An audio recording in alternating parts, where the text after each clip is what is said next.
The ballot for the general election in November starting to take shape as the fields are now set for the races for Ohio governor as well as U.S. Senate. Joining us now is Dr.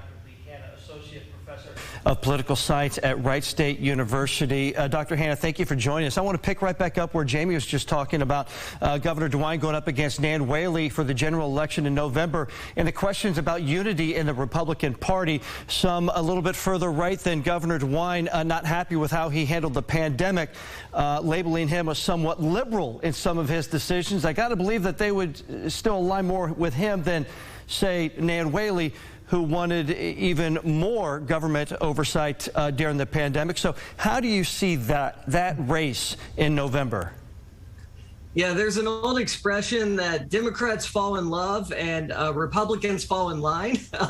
Republicans are known to be a little better at letting bygones be bygones and, coming around their nominee.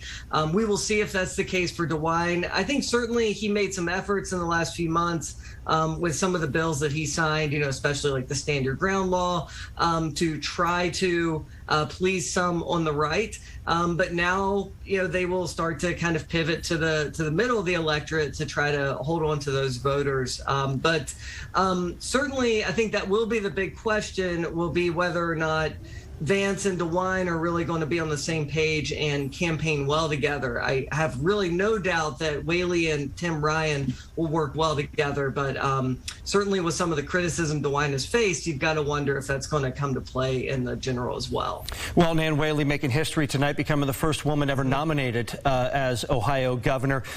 It would certainly be even more of a historic step if she were to win the election in November. What do you think she needs to target in order to win that election?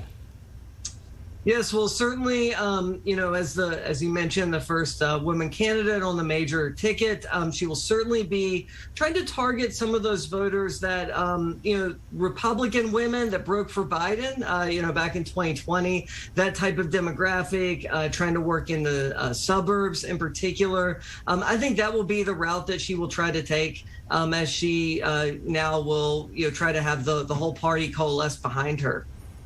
All right, looking at the U.S. Senate race, pluralism at its greatest on the Republican side, as we saw J.D. Vance winning that race on the Republican side with 32% of the vote.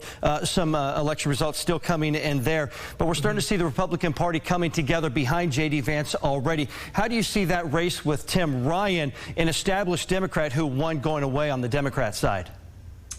Yeah, you are right that I've already seen that most of the major candidates have conceded and have, thrown their support behind Vance. That was important. Had this been really close or had anyone felt like there was something awry about the results, that could have drug out the ability of J.D. Vance to get some unity with the party. They should go in fairly unified. And Tim Ryan is already trying to maybe take some of the Republican talking points off the board. He's talking a lot about China. That's not necessarily a common Democratic talking point. Talking a lot about trade. He's also trying to play into that populist message as well to see if he can really replicate a Sherrod Brown type of candidacy here in Ohio. Yeah, and he threw his first political punch just minutes after J.D. Vance's race was called tonight. Thank you so much, Dr. Lee Hanna, Associate Professor of Political Science at Wright State University. I'm sure we'll be talking a lot over these next 4.5, 5 months. Thank you, sir.